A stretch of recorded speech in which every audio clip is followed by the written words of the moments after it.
Hello everyone, my name is Megha Balani and welcome to all of you. और आज हम करने वाले हैं हमारा अंतिम हिंदी साहित्य का, जिसमें गद्य पाठ जो हम पढ़ रहे थे उसका लास्ट लेक्चर पढ़ने वाले हैं। इसके बाद हम पद्य साहित्य स्टार्ट कर देंगे। तो पहले क्या पढ़ रखा था उसको देख लेते हैं। सबसे पहले हमने देखा था कि हिंदी गद्य की विधाएं जो हमने इससे पहले लास्ट लेक्चर में की थी वो थी निबंध, कहानी, लघु कथा, भेंट वार्ता, उपन्यास, आलोचना, नाटक और एकांकी, जिसमें हमने इनके डिफरेंसेस को भी देखा था कि एक नाटक और एकांकी क्या होता है, जिसमें नाटक में बहुत सारे अंक होते हैं, बहुत सारे भाग बनते हैं, जबकि एकांकी में आपका एक ही भाग होता है।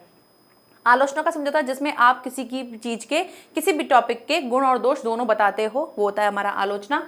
उपन्यास हम समझ चुके थे, नॉवल जो होता है जिसमें आप एक इस तरह से कोई चीज पढ़ते हो जो आपकी आंखों देखी हुई है, जिसको बहुत ही डिटेल में बताया जाता है। भेंट वार्ता, जिसमें हम इंटरव्यू जो बोलते हैं उसको कहते हैं। लघु कथा, जब छोटी सी कथा लिखी जाती है उसको कहा जाता है। कहानी, जब हम लघु कथा को बहुत बड़े तौर पर बताते हैं उसे हम कहानी कहते हैं। निबंध हमने देखा ही और हम पढ़ते भी हैं कि जब हम ऐसे राइटिंग करते हैं किसी सब्जेक्ट पे, चाहे फिर वो विचारात्मक हो चाहे वो भावात्मक हो, उसको हम निबंध कहते हैं। आज हम क्या पढ़ने वाले हैं? आज हम पढ़ेंगे जीवनी, यानी कि बायोग्राफी। उसके बाद देखेंगे आत्मकथा, जिसको हम क्या कहते हैं? ऑटोबायोग्राफी। पत्र साहित्य, यानी पत्रों के द्वारा जब आप किसी से बातचीत करते हो, पत्र साहित्य। डायरी, जो काफ़ी बच्चे लिखते भी हैं, डायरी लिखते हैं ना हम, कि किसी किसी की आदत होती है डायरी लिखने की, तो उसको समझेंगे। रेखा चित्र, रेखा चित्र क्या होता है उसको समझेंगे। संस्मरण, यात्रा साहित्य, रिपोर्ट ताज, और उसके बाद लास्ट देखेंगे हम गद्य काव्य। इसके बाद हमारा ये कंप्लीट हो जाएगा। हम नेक्स्ट क्लास में क्या पढ़ेंगे? पद्य पाठ पढ़ेंगे। तो जिस किसी ने भी अभी तक गद्य को नहीं कंप्लीट किया है, प्लीज गद्य को कंप्लीट कर लो, क्योंकि जैसे ही पद्य स्टार्ट हो जाएगा तो गद्य की कुछ चीजें आपके साथ मिक्स होंगी, क्योंकि पद्य पहले शुरू हो चुका था। तो पद्य के साथ हम गद्य के बारे में भी डिस्कस करेंगे कि अच्छा देखो, पद्य यहाँ स्टार्ट हुआ था, गद्य में ये युग यहाँ से स्टार्ट हुआ था, तो इसलिए गद्य अच्छे से पता होगा तो पद्य को भी उसमें आप कर पाओगे ना। तो स्टार्ट करते हैं। सबसे पहले समझते हैं जीवनी। जीवनी क्या होता है? बायोग्राफी। आप जब किसी सेलिब्रिटी के लिए आप कुछ सर्च करते हो, जैसे मान लो करीना कपूर, आजकल मुझे पता नहीं क्यों करीना कपूर एग्जाम्पल में आता है, तो करीना कपूर के बारे में अगर आपको कुछ ढूंढना है तो आप क्या करते हो? उसकी बायोग्राफी देखते हो कि भाई वो क्या क्या चीजें करती है। तो बायोग्राफी, जिसमें किसी और ने उनके लिए पूरा सब कुछ लिख रखा होता है कि हाँ भाई ये चीजें हैं, उन्होंने, वो क्या करती हैं, किस तरह से क्या क्या खाती पीती हैं, उनका वेट कितना है, उनको कौन कौन से अवार्ड मिले, कौन कौन सी मूवी की है, उनके हस्बैंड, बच्चे, ये वो सब कुछ, मतलब एवरीथिंग उनके बारे में मिल जाता है। तो वो कहते हैं हम उसको जीवनी। क्लियर? अब जीवनी के बारे में समझते हैं कि जीवनी होता क्या है। यह साहित्य की एक महत्वपूर्ण विधा है, यानी एक सबसे इंपॉर्टेंट विधा है, जिसमें किसी महापुरुष का या किसी विख्यात व्यक्ति, जैसे हमने अभी विख्यात व्यक्ति के बारे में बात की, या किसी महापुरुष की भी हम जीवनी पढ़ते हैं, हमको बहुत सारी बुक्स भी हम उसमें मिल जाती हैं जीवनी के तौर पर। तो किसी भी महान पुरुष या किसी भी विख्यात व्यक्ति के बारे में हम क्या देखते हैं? उनके जीवन की घटनाओं के बारे में देखते हैं, उनके कार्यकलाप देखते हैं, उन्होंने क्या क्या किया था अपनी लाइफ में, किस किस तरह से उन्होंने क्या क्या चीजें अचीव की थी, और अन्य गुणों का, और उनके और भी जितने भी गुण हैं उनके अंदर क्या क्या अच्छी चीजें हैं, वो किस तरह से अपने लाइफ के रूटीन को फॉलो करते हैं, क्या क्या चीजें करते हैं, वो सारी चीजें हम उसमें पढ़ते हैं। क्या होता है उसमें? आत्मीयता होती है, मतलब जो भी आप देखते हो वो आप सामने से समझते हो, उस चीज को फील करते हो। औपचारिकता होती है। औपचारिकता यानी कि एक डिसेंट वे में होता है। ऐसा नहीं होता है कि बायोग्राफी में किसी भी लठमार लैंग्वेज में होता है, बहुत ही औपचारिकता होती है, बहुत ही डिसेंट के साथ उस चीज को दिखाया जाता है। गंभीरता से, व्यवस्थित रूप से, मतलब गंभीर होता है। ऐसा नहीं होता है कि आप किसी के बारे में कुछ भी लिख देंगे। बायोग्राफी में आपको किसी भी महापुरुष या किसी भी व्यक्ति के बारे में अगर आपको दिखेगा तो बहुत ही औपचारिक होगा, यानी कि फॉर्मल वे में होगा। ऐसा नहीं होगा कि आप दोस्तों वाली लैंग्वेज में उसको लिखा हुआ मिलेगा, आपको बहुत ही फॉर्मल लैंग्वेज में लिखा हुआ मिलेगा। गंभीरता होगा, ऐसा नहीं होगा कि जो आपने बोला या जो आपने उस चीज उसमें लिखा है वो कुछ भी ऐसे हंसी मजाक में आप कुछ भी लिख देंगे। आप बहुत ही सिंसियरिटी के साथ उस चीज को बताते हैं। तो जीवनी को लिखने का तरीका ये होता है। अब जीवनी में क्या है? जीवनी में एक और इतिहास, एक और तो क्या होता है? इतिहास की प्रामाणिकता होती है, जैसे कि उसमें प्रामाणिक होना चाहिए और तथ्यपूर्णता होना चाहिए। ऐसा नहीं है कि आप किसी की बायोग्राफी लिख रहे हो तो उसमें कुछ भी लिख दोगे। आपके पास फैक्ट्स होने चाहिए, यानी कि तथ्य होने चाहिए।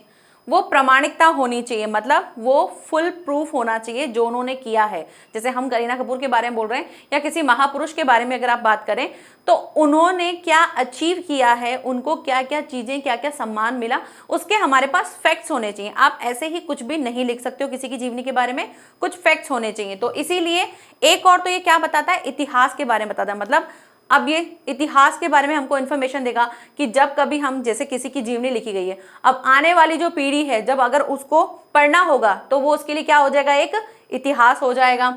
तो दूसरी ओर यह है क्या है, एक साहित्यिकता का तत्व भी बता रही है, क्योंकि इसमें क्या होता है, साहित्य से संबंधित हमको सारी चीजें देखने को मिलती हैं। तो पहली चीज ये इतिहास के लिए भी है, और दूसरी ओर ये क्या बताता है, साहित्यिकता का तत्व दिखाता है कि इसमें हम साहित्य से रिलेटेड यानी लिटरेचर वाला पार्ट जो है उसके तौर पर हम इसको समझते हैं। क्योंकि अगर किसी महापुरुष के बारे में है या किसी भी मान लो अभिनेता के बारे में भी, या कोई विशिष्ट व्यक्ति है जिसके बारे में हमें आगे जाकर आगे वाली पीढ़ी, आने वाली जो चीजें हैं उनको अगर पता चलेगा तो वो कैसे पता करेंगे, तो उसके लिए क्या है, ये एक तरह से इतिहास का काम करता है और दूसरी तौर पर ये एक लिटरेचर जैसा भी फील देता है।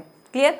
अब इसके कुछ जीवनीकार हैं, कुछ प्रमुख जीवनीकार हैं, वो कौन कौन से हैं, गुलाब राय, रामनाथ सुमन, डॉक्टर रामविलास शर्मा, अमृत राय आदि हैं।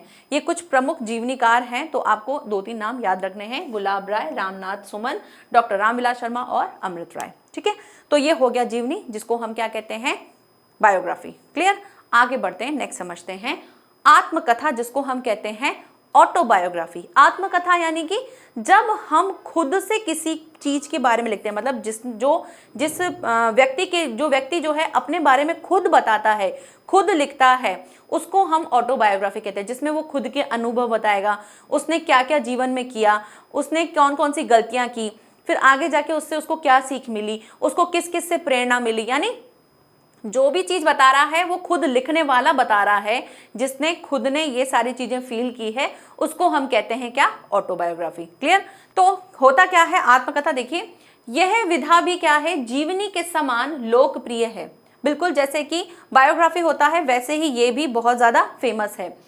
इसका लेखक स्वयं अपने जीवन की कथा को पाठकों के समक्ष आत्मीयता के साथ रखता है।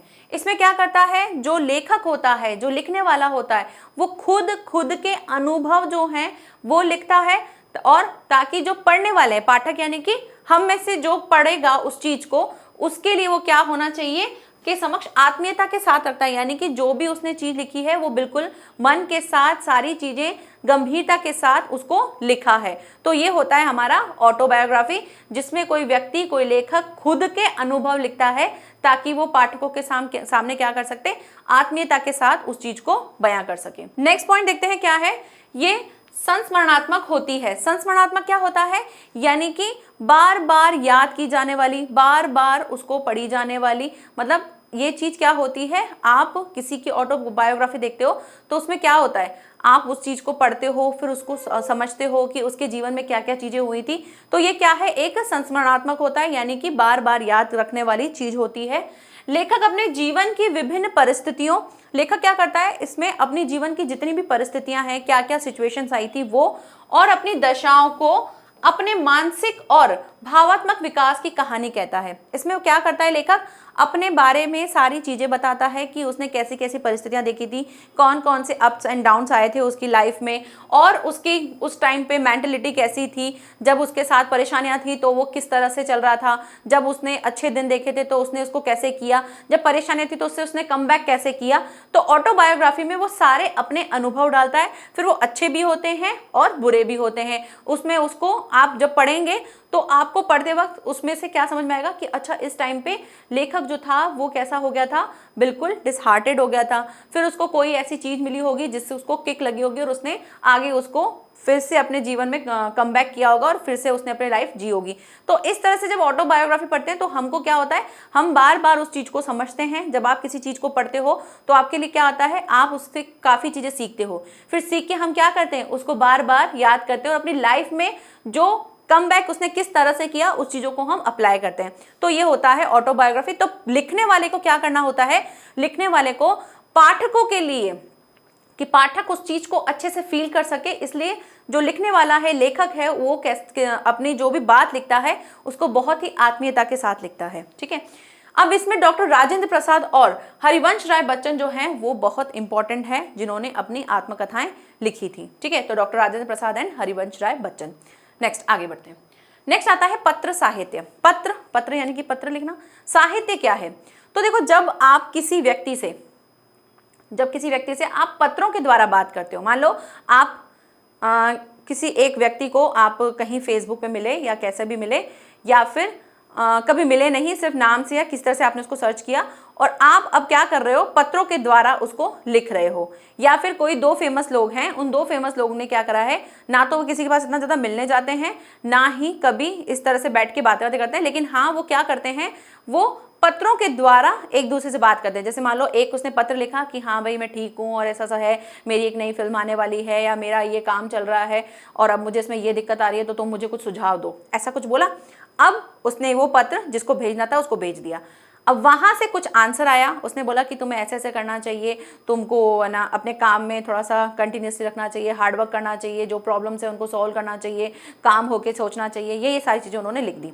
अब उसने लिखी, अब फिर से उसने कुछ रिप्लाई करके थैंक यू बोला और उसने फिर कुछ और आगे आगे बातें बोली। अब इस तरह से दोनों तरफ से क्या हुआ, पत्रों से सारी चीज़ें बातचीत चल रही थी। अब क्या हुआ, जब बात कंप्लीट हो गई, जब पूरी जो जिस टॉपिक पे या जिस चीज पे आप बात करना चाहते थे वो बात कंप्लीट हो गई, तो क्या किया जाता है, दोनों साइड के जो पत्र हैं उन दोनों साइड के पत्रों को लिया जाता है और उसका क्या बनाया जाता है, एक साथ उसको कंबाइन किया जाता है कि भाई पहले ये पत्र आया, फिर उस पर रिप्लाई में ये आया, फिर ये पत्र लिखा गया, फिर उसके रिप्लाई में ये आया, फिर ये पत्र लिखा गया, उसके रिप्लाई में ये आया। तो इस तरह से कंबाइन कर दिया जाता है, उसको कहते हैं हम क्या, पत्र साहित्य। समझ में आ गया? अब आगे देखते हैं इसको किस तरह से बोला गया है। जब कोई लेखक अपने किसी मित्र, अपने किसी परिचित अथवा अल्प परिचित व्यक्ति, या तो मित्र को लिख सकता है या कोई परिचित होगा उसको लिखेगा, या अल्प परिचित मतलब 1-2 बार किसी से मिला है, हाय हेलो हुई है, अब इतना ज्यादा बात नहीं होती है, सिर्फ आप पत्रों के द्वारा लिखते। तो पहले तो पत्र ज्यादा चलते थे, अब तो खट खट मैसेज कर दो और वीडियो कॉल कर लो, जो करना है कर लो।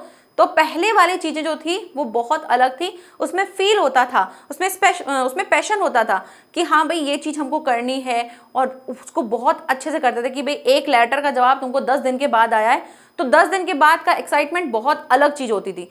उसको पढ़ते ही उसी टाइम लेटर लिखा जाता। हमने अपनी मम्मी को दिखाया कि मम्मियाँ जो थी वो किसी को पत्र लिखती थी, तो देखते थे कि जैसे ही पत्र आता था खोलते थे इतने एक्साइटमेंट में और उसको देख के पढ़ते थे, करते थे। जब हम बिल्कुल पित्ते से थे, छोटे छोटे से थे, तब से वो चीज़ उनके अलग थी, उनके अंदर पेशेंस बहुत था, वो उन चीज़ों को बहुत क्या करते थे, तसल्ली से करते थे। और आज हमको एक मैसेज का ब्लू टिक दिख जाए और हमारे को रिप्लाई नहीं आए तो हमको क्या हो जाता है, टेंशन हो जाती है, रिप्लाई नहीं आया, अभी तक रिप्लाई नहीं आया, मैसेज तो उसने देख लिया, अभी तक रिप्लाई नहीं आया। तो पत्र साहित्य में ये सारी चीजें होती। तो पहले के लोगों में इसीलिए पेशेंस होता था, हम लोगों में आजकल नहीं है, क्योंकि हमको हर चीज क्या चाहिए, फटाफट चाहिए। तो यहाँ पर क्या करते थे, किसी मित्र, किसी परिचित या किसी अल्प परिचित जिससे आप 1-2 बार मिले हो हार्डली, और अब आप उससे बात करना शुरू कर दी है, तो उसे हम क्या कहते हैं, पत्र साहित्य कहते हैं। व्यक्ति को अपने संबंध में या किसी महत्वपूर्ण समस्या के संबंध में, या तो अपने बारे में आप कुछ बता रहे हो, या कोई आपकी कोई समस्या है, जैसे मैंने आपको बताया कि आप किसी प्रॉब्लम के लिए उससे सोल्यूशन मांगना चाहते हो, तो उसके संबंध में जब आप कोई बात करते हो, उसकी और अपनी सामाजिक स्थिति को ध्यान में रखकर आप उसको और अपने दोनों चीजों को ध्यान में रखकर आप उसके साथ क्या करते हो, ये पत्र व्यवहार करते हो, तथा उसके प्रति आदर सम्मान का भाव प्रकट करते हुए पत्र लिखकर भेजता है, उसे हम क्या कहते हैं, पत्र साहित्य कहते हैं। इसमें हम क्या करते हैं, जब हम पत्र लिखते हैं तो हमको बहुत ही आदर के साथ, बहुत ही रिस्पेक्ट के साथ उसको पत्र लिखना चाहिए जिसको हम पत्र लिख रहे हैं, क्योंकि पत्र में क्या होता है, पत्र सिर्फ आप अपनी भाषा से उसको समझा पाएंगे कि आप किस टोन में बोल रहे हो। तो आपका पत्र बहुत अच्छे से होना चाहिए, ऐसा नहीं चाहिए अरे मेरी समस्या ये है, तो कुछ कर सकता तो कर, नहीं तो रहने देना। ऐसे अगर लिखोगे तो वो रिप्लाई ही नहीं करेगा, वो पत्र ही नहीं लिखेगा। तो हमें हमेशा हमारी जो पत्र है उसको किस तरह से लिखा गया था, हमेशा हमको कैसे लिखना चाहिए कि हमको हमेशा अच्छी तरह से आदर के साथ उसको लिखना चाहिए। पत्र क्या, आप नॉर्मल लैंग्वेज में भी अगर किसी को मैसेज भी चैट करते हो तो उसमें भी हमको क्या रखना चाहिए, एक डिग्निटी के साथ रखना चाहिए कि हाँ भाई ये चीज़ हमको इस तरह से लिखनी है। ऐसे कुछ भी किसी को भी उठा के कुछ नहीं बोलना चाहिए, क्योंकि इससे आपकी पर्सनैलिटी दिखती है ना। तो यही पत्र में करते हैं। तो पत्र में क्या होता है, फिर पत्र साहित्य बन जाता है। अब इसके कुछ प्रकाशन है जिनमें कौन है, सबसे पहले जो द्विवेदी युग है वहां से शुरू हुई थी इसकी शुरुआत, द्विवेदी युग, ठीक है।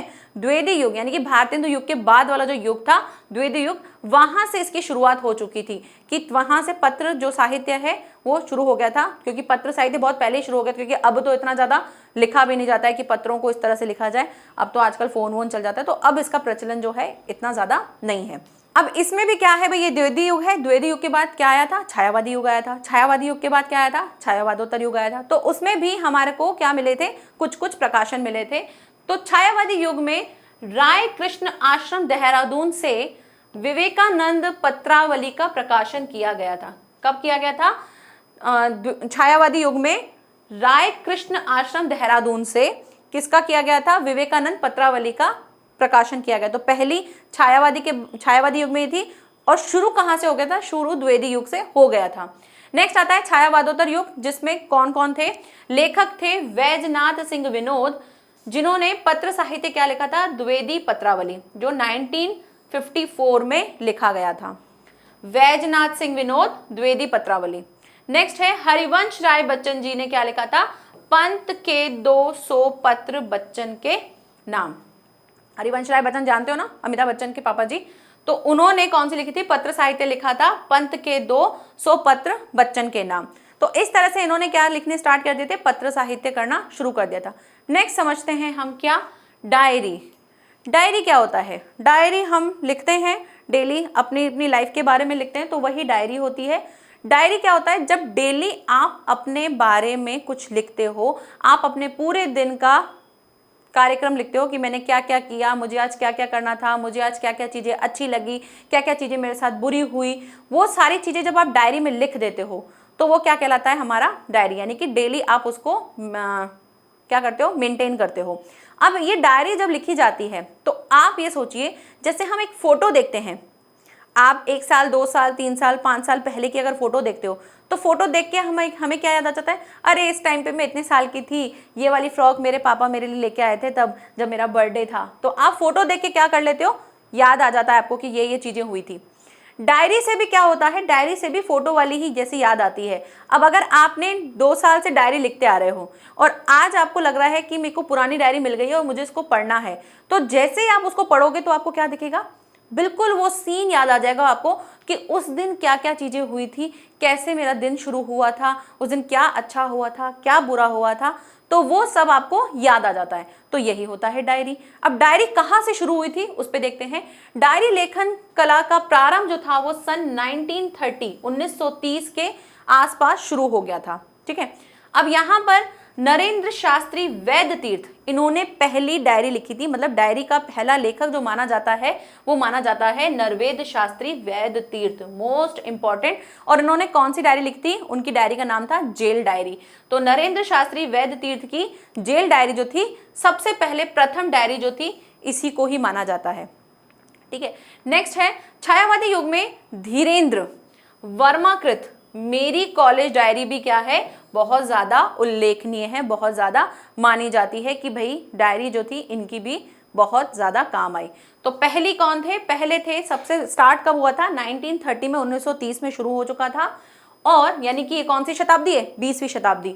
और नरदेव शास्त्री वैद्य तीर्थ ने कौन सी डायरी लिखी थी, जेल डायरी जो है उन्होंने लिखी थी, मतलब पहले डायरी का लेखक उन्हीं को ही माना जाता है। और उसके बाद छायावादी युग में शुरू होते, उसमें उन्होंने किसने लिखा था, धीरेन्द्र वर्माकृत ने लिखा था।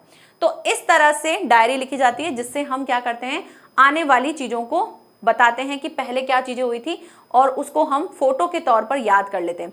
अब डायरी का प्रचलन इतना ज़्यादा नहीं है, मतलब हम तो डेली लाइफ में लिख लेते हैं, लेकिन ऐसे नहीं होती कि वो बहुत ज़्यादा छप जाए और उसका आगे जाके इतना ज़्यादा प्रमोशन हो। अब लोग डायरी बहुत कम लिखते हैं। हाँ, अगर जैसे हो सकता है, मान लो कोई फिल्म स्टार है या कोई भी बड़े लोग हैं या मोदी जी है, वो अगर डायरी मेंटेन करते हैं तो उनकी डायरी हो सकता है कभी जाके दिख जाए, पब्लिश हो जाए, या वहाँ का कोई एक्सट्रैक्ट निकाल के दे दिया जाए। जैसे हमने इंग्लिश में देखा था, एने फ्रैंक जो थी, वो भी डायरी मेंटेन करती थी। तो उन्होंने क्या किया था, अपनी डायरी में से उनकी डायरी में से एक निकाला गया था कि जब वो बताया था कि जब वो किस तरह से फंस गए थे और उस तरह से बाकी सारी चीज़ें बताई थी। तो ये डायरी में से कोई एक्सट्रैक्ट निकाल के आगे जाके फेमस हो जाए, वो बात अलग है, लेकिन अब जो है डायरी का जो है प्रचलन कम हो गया है। क्लियर, आगे बढ़ते हैं। रेखा चित्र।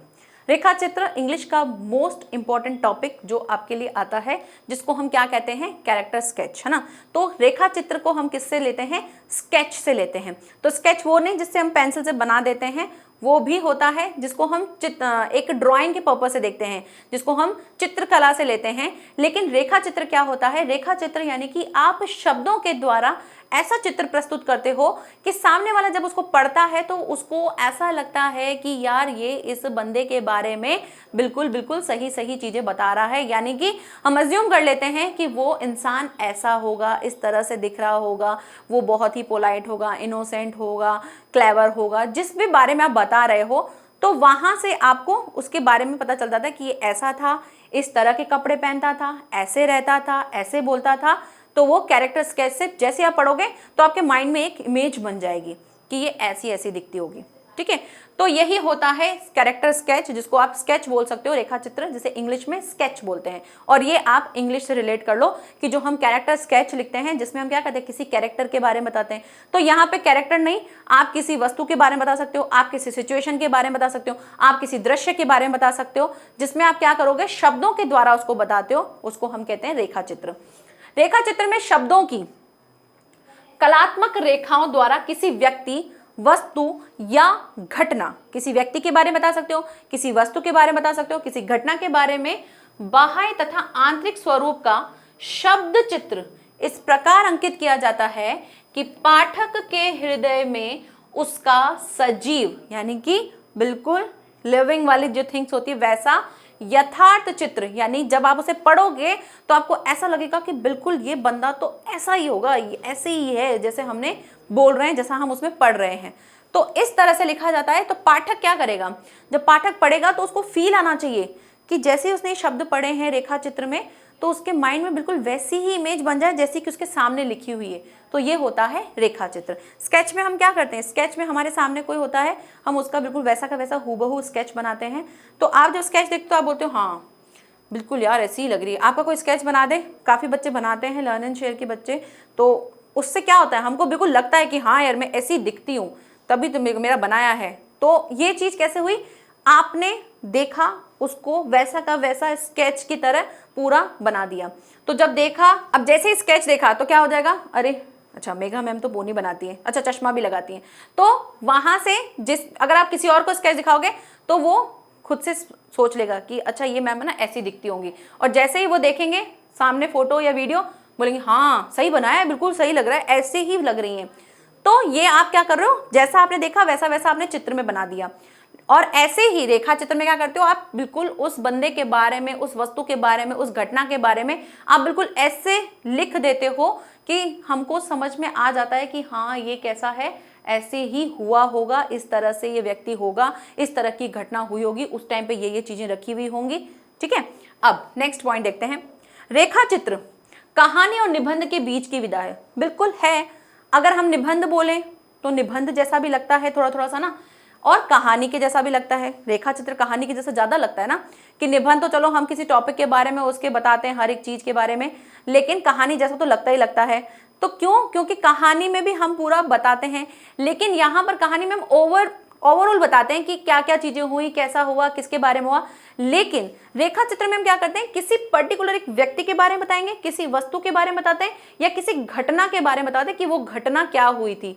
हम कहानी में सारी चीज़ों को बता के लास्ट में कंक्लूजन निकालते हैं कि इससे हमको ये सीखने को मिला, कहानी में ये हुआ था। लेकिन स्केच में, रेखा चित्र में हमें क्या करना होता है, किसी एक चीज़ को हम ऐसे दर्शाते हैं कि लगता है बिल्कुल ऐसे ऐसे ही हुआ होगा। महादेवी वर्मा, अमृत राय, प्रकाश चंद्र गुप्त आदि अच्छे रेखा चित्रों का सृजन किया है। इन्होंने बहुत ही अच्छे अच्छे रेखा चित्रों का सृजन किया है, जिसमें महादेवी वर्मा, अमृत राय और प्रकाश चंद्र गुप्त जो है सबसे ज्यादा मुख्य हैं। क्लियर, आगे बढ़ते हैं। नेक्स्ट है संस्मरण। संस्मरण क्या होता है, संस्मरण यानी कि जिसको आप याद करते हैं। ठीक है, तो पहले परिभाषा देख लेते हैं। संस्मरण का अर्थ होता है सम्यक स्मरण। संस्मरण में लेखक स्वयं अपनी अनुभव की हुई किसी वस्तु, व्यक्ति तथा घटना का आत्मीयता तथा कलात्मकता के साथ विवरण प्रस्तुत करता है।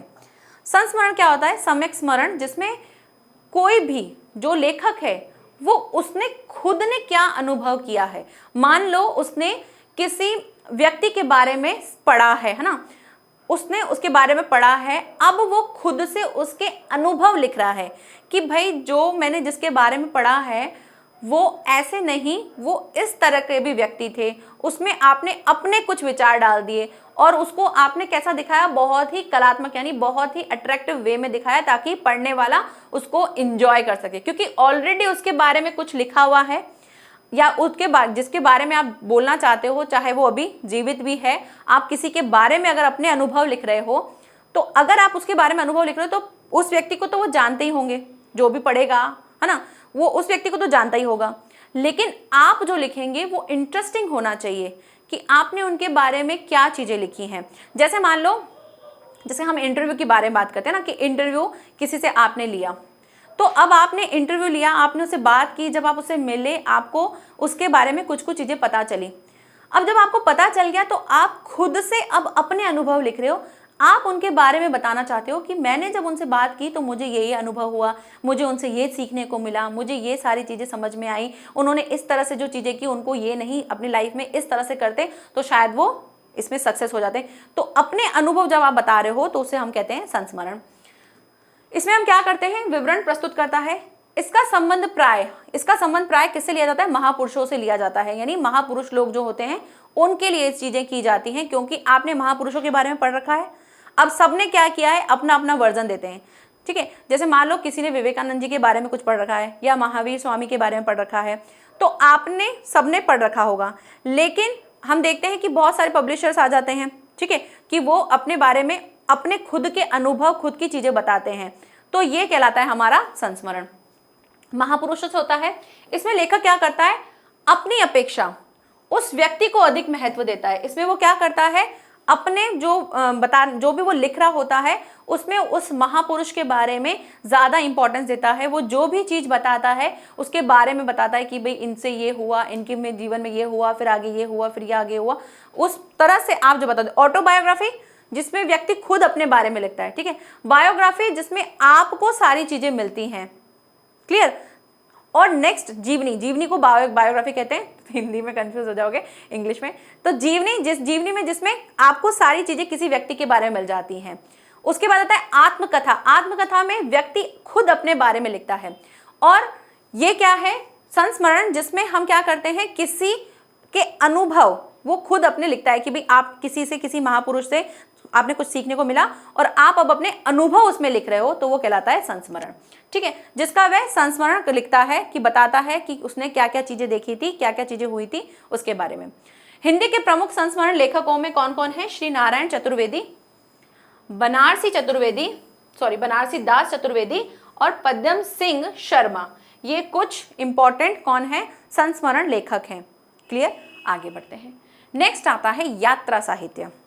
अब यात्रा साहित्य क्या होता है? यात्रा साहित्य यानी कि ट्रैवल से रिलेटेड।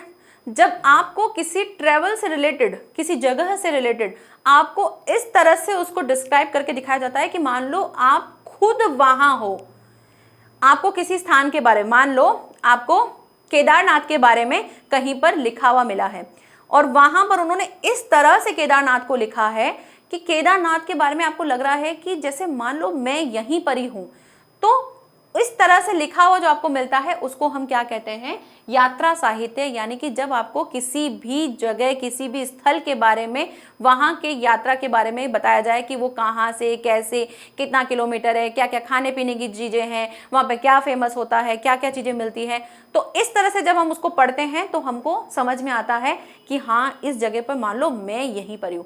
और आजकल ये चीजें क्या हो गई हैं, हमारी व्लॉगिंग के तौर पर हो गई है कि जब ट्रैवल व्लॉगिंग, अगर हमें कहीं घूमने जाना होता है तो हम यूट्यूब पे सर्च करते हैं कि अच्छा भाई इस जगह जाना है तो कहाँ जाएं, किस जगह पे रहें, क्या वहाँ पे खाने को मिलता है, क्या अच्छी चीज़ें होती हैं, कौन कौन से होटल्स हैं, कौन कौन से विजिट प्लेसेस हैं जहाँ पर हम जा सकते हैं।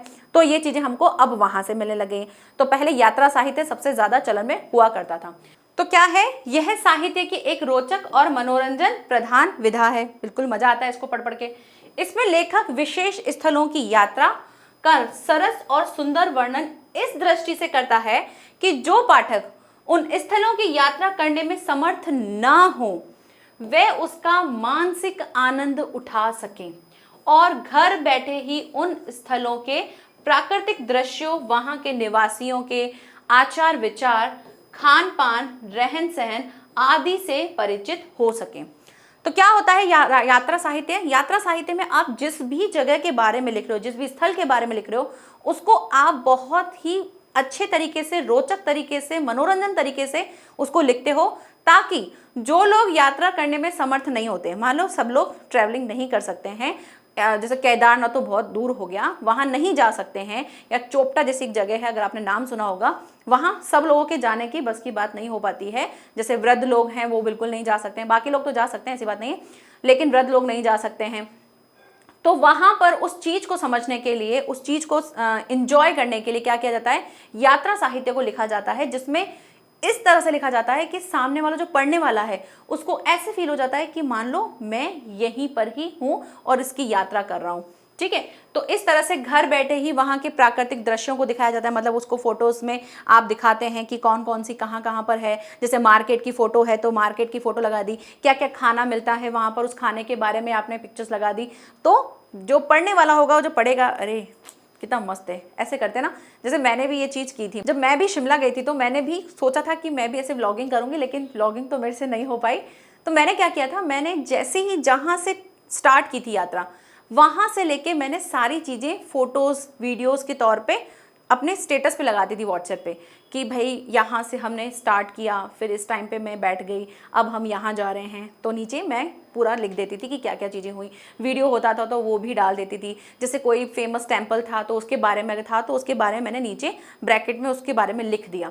तो जब ये चीज़ हो गई और जब मैं शिमला से वापस घर आ गई, तो मैंने बहुत सारे कॉमेंट्स देखे जो मेरे रिश्तेदार लोगों की थे, और सबके रिश्तेदारों के जितने भी लोग थे वो सबके सब क्या बोलने लगे कि हमको तो तूने घर बैठे ही शिमला दिखा दिया, मतलब बहुत अच्छे से सारी चीज़ें तूने कैप्चर की। कुछ लोग होते हैं कि जब वो फोटोज़ लगाते हैं सिर्फ अपनी अपनी फ़ोटो लगाते हैं कि हाँ बस जिसमें ये ड्रेस पहनी है, ऐसे सेल्फी, ये वो। लेकिन मैंने क्या किया था, मैंने सारी चीज़ें जो मैंने वहाँ देखी थी, जो पहाड़ थे, जो रास्ते थे, मैंने सबको कैप्चर किया था और सब चीज़ें लगाई थी। तो जो लोग नहीं जा पाते हैं, जो लोग नहीं जाते हैं, उन लोगों के लिए वो बहुत अच्छा हो गया। मतलब मुझे बहुत सारे कमेंट्स आए थे। तो यही चीज़ सोचो यात्रा साहित्य में भी होता है कि जहाँ पर जो लोग नहीं हैं, कैपेबल नहीं हैं जाने के लिए, वो क्या करते हैं, उन चीज़ों को पढ़ के उसका आनंद लेते हैं और वहीं से ही समझ लेते हैं कि हाँ वहाँ पे इस तरह से होता होगा। तो ये होता है हमारा यात्रा साहित्य। अब इसके बारे में कुछ समझते हैं कि यात्रा साहित्य की रचना की दृष्टि से कौन कौन थे, वो भी बहुत इंपॉर्टेंट है। राहुल सांकृत्यायन अज्ञे, ये एक नाम थे। देवेंद्र सत्यार्थी, ये भी एक यात्रा साहित्य की रचना करने में इनका भी योगदान था। डॉक्टर नगेंद्र, यशपाल और विनय मोहन शर्मा, ये लोग भी काफ़ी उल्लेखनीय हैं जिन्होंने यात्रा साहित्य लिखा था। तो आप दो दो तीन तीन नाम याद रख लेना, मे भी अगर पूछा जाए यात्रा साहित्य के बारे में तो आप लिख सकें कि भाई कौन थे, या आपको ऐसे अंतर भी मिल सकता है कि भाई अच्छा बताओ जीवनी और आत्मकथा में क्या अंतर होता है। तो जीवनी जब हम किसी भी प्रसिद्ध व्यक्ति के बारे में जब पढ़ते हैं वो होता है जीवनी, और जब एक व्यक्ति खुद अपने अनुभव लिखता है, खुद के बारे में जब अपने पूरे जीवन के बारे में बताता है, उसे हम कहते हैं आत्मकथा। नेक्स्ट आता है रिपोर्टाज। रिपोर्टाज जिसको हम इंग्लिश में रिपोर्ट नाम से लेते हैं। रिपोर्ट क्या होता है, हमने इंग्लिश में रिपोर्ट राइटिंग करना सीखा था। तो क्या होता है रिपोर्ट राइटिंग, कि जब आप किसी जगह को देखकर आए हो, ठीक है, किसी घटना को देखकर आए हो, किसी बात को देखकर आए हो, अब आप उसके बारे में रिपोर्ट कर रहे हो, आप बता रहे हो कि वहां पे क्या कौन सी चीजें थी, क्या क्या चीजें आपने देखी, किस किस तरह से सारा चीज हुआ था, उसको हम कहते हैं रिपोर्टाज या फिर रिपोर्ट राइटिंग। ये जो शब्द लिया गया है ये फ्रांसीसी शब्द है, वहां से लिया गया है, क्लियर। और ये इंग्लिश में रिपोर्ट जो है, इंग्लिश में हम इसको रिपोर्ट का पर्यायवाची कहते हैं। रिपोर्टाज में किसी घटना का इस प्रकार वर्णन किया जाता है कि पाठक उससे प्रभावित हो जाता है। रिपोर्टाज के लेखक को अपने वर्ण विषय का पूरा ज्ञान होता है, यानी जो रिपोर्टाज जो लिखता है उसको अपने विषय के बारे में सब कुछ पता होता है जो वो लिख रहा है, यानी वो कटु सत्य होगा। ऐसा नहीं होगा कि आप मनमाने ढंग से कुछ भी लिख दोगे। रिपोर्ट यानी कि आप जो भी देखा है, आपने जो भी समझा है, जो भी फील किया है, वो बिल्कुल सही सही होगा, उसमें 1% भी आप अपने मन का नहीं डालोगे। तो ये होता है रिपोर्टाज। वह इस प्रकार लिखता है कि वह जो कुछ लिख रहा है मानो आंखों देखा ही हो। ठीक है, वो जो भी देखता है बिल्कुल उसके सामने घटित हुआ है, जो उसने पता है, जो भी उसको चला है, जो भी उसने को ज्ञान है, जितना भी वो लिख रहा है वो सब का सब ऐसा होता है कि बिल्कुल कटु सत्य है। उसने सारी चीजें अपनी आंखों से देखी है। बोलते हैं ना, तूने अपनी आंखों से देखा है, हाँ देखा है, तो वहीं पर ही क्या हो जाता है, सामने वाले का क्वेश्चन खत्म हो जाता है। तो ऐसा ही कुछ होता है रिपोर्टाज। इसकी शैली कैसी होती है? इसकी शैली जो होती है वो विवरणात्मक और वर्णनात्मक होती है, जैसे हमने बात की थी निबंधों में।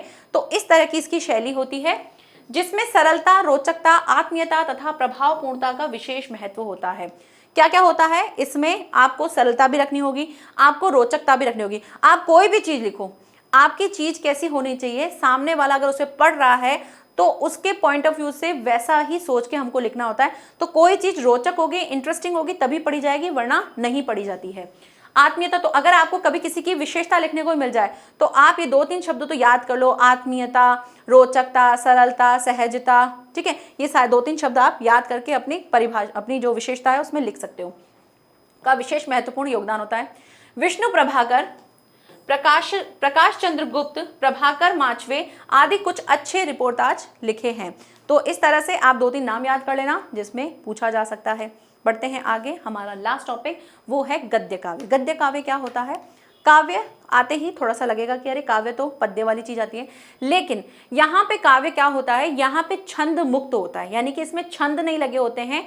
यहाँ पर एक कविता के रूप में हो सकता है, जो हम गाने गाते हैं, जैसे देशभक्ति गाने गाते हैं हम, ठीक है, मेरे देश की धरती सोना उगले, तो ये क्या कर रहे हैं, हम गाना गा रहे हैं। है तो कैसा, वो एक सिंपल लाइन है, उसमें ऐसा नहीं है कि आप तुकबंदी कर रहे हो, कोई चीज बता रहे हो। आप सिंपल कोई गद्य, कोई गाना गा रहे हो जिससे सामने वाले को सुन के अच्छा लगता है। कभी कभी हम सैड सॉन्ग भी सुनते हैं, तो सैड सॉन्ग भी किस में आ जाते हैं, हमारे गद्य काव्य में। तो जब ये जितने भी बॉलीवुड सॉन्ग है या जितने भी आप गाने सुनते हो, वो सारे गाने कैसे होते हैं, वो सारे गाने इस तरह से गद्य काव्य में होते हैं। क्लियर? क्या होते हैं देखते हैं। छंद मुक्त, छंद मुक्त यानी कि इसमें छंद नहीं लगा होता है। कविता के गुण जरूर होते हैं, क्योंकि हम इसको गा के बोलते हैं, तो कविता के गुण होते हैं इसमें। कविता के गुण से युक्त रचना को गद्य गीत कहते हैं। गद्य गीत यानी कि गीत कहते हैं। यह गद्य तथा काव्य के बीच की विधा है, ना तो ये गद्य होता है प्रॉपर, ना ही ये काव्य होता है, ये बीच की एक विधा होती है।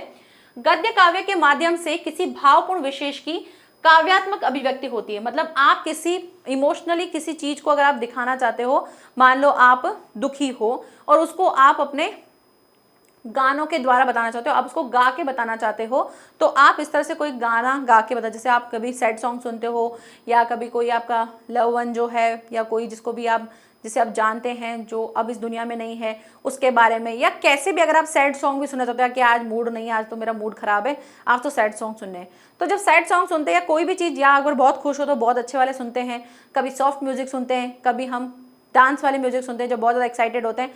तो अपने किसी भी भाव के अनुसार हम क्या करते हैं, हम कुछ अभिव्यक्ति देखते हैं, कुछ गाने देखते हैं, वो क्या होते हैं, हमारे गद्य काव्य होते हैं, जिसे हम गद्य गीत कहते हैं। गद्य काव्य सामान्य गद्य से अधिक सरल, भावात्मक, अलंकृत, संवेदनात्मक एवं संगीतात्मक होता है। बिल्कुल ये नॉर्मल गद्य जो होता है उससे थोड़ा सा डिफरेंट होता है, क्योंकि इसमें क्या होता है, सरस होता है, मजा आता है ना, आनंद आता है। भावात्मक होता है, इमोशंस होते हैं इसमें, कभी हंसी खुशी जो भी है वैसे होते हैं। अलंकृत होते हैं, यानी कि अलंकारों का यूज किया हुआ होता है। इसको जब हम गाते हैं तो हमको कुछ चीजें श्रृंगार के तौर पर मिलती है, मतलब जब हम पढ़ते हैं तो उसमें मजा आता है हमको ना। संवेदनात्मक होता है यानी कि फीलिंग्स होती हैं, बिल्कुल होती हैं। संगीतात्मक होता है यानी कि गा के हम करते हैं, तो बिल्कुल गा के हम किसी गाने को बताते हैं। आप किसी गाने को ऐसे ही बोल दोगे तो सामने वाले को लगेगा कि लाइन बोल दी है, तो हम गा के बोलते हैं, बिल्कुल ये होता है। गद्य काव्य के लेखक में कौन कौन थे? गद्य काव्य के लेखकों में यशपाल, राहुल सांकृत्यायन, वियोगी हरि, राय कृष्णदास, रामवृक्ष बेनीपुरी, ठीक है, ये कुछ उल्लेखनीय नाम आपको दिखने को मिलेंगे। तो यहाँ पर हमारा कंप्लीट हो जाता है आज का टॉपिक कि हमने क्या क्या देखा। हिंदी की सारी विधाएं देख ली, इससे रिलेटेड आपको विशेषता मिल सकती है पूछने को, इससे रिलेटेड आपको परिभाषा मिल सकती है, किन्हीं दो के बीच में आपको अंतर भी मिल सकता है। तो जैसे भी क्वेश्चन मिले या प्रस्तुत इसके पूछा जा सकता है कि इनके किसी के 2 नाटककार के नाम लिखो, 2 एकांकिकार के नाम लिखो, 2 रेखा चित्र के नाम लिखो, तो उस तरह से आप लिख सकते हो कि कौन कौन से थे। तो ये हमारा आज का टॉपिक कंप्लीट होता है। नेक्स्ट लेक्चर में हम क्या पढ़ेंगे? नेक्स्ट लेक्चर में हम पद्य वाला पार्ट पढ़ेंगे, जिसमें हम फिर से यह सारी चीजें देखेंगे। पद्य कहाँ से शुरू हुआ था, कौन कौन से उसमें काल थे, फिर उसमें कौन कौन सी चीजें एड ऑन हुई थी, और इस तरह से हम पद्य को कंप्लीट करके फिर हम चैप्टर स्टार्ट कर देंगे। ठीक है, तो मिलते हैं नेक्स्ट लेक्चर में। Thank you so much, bye bye and take care.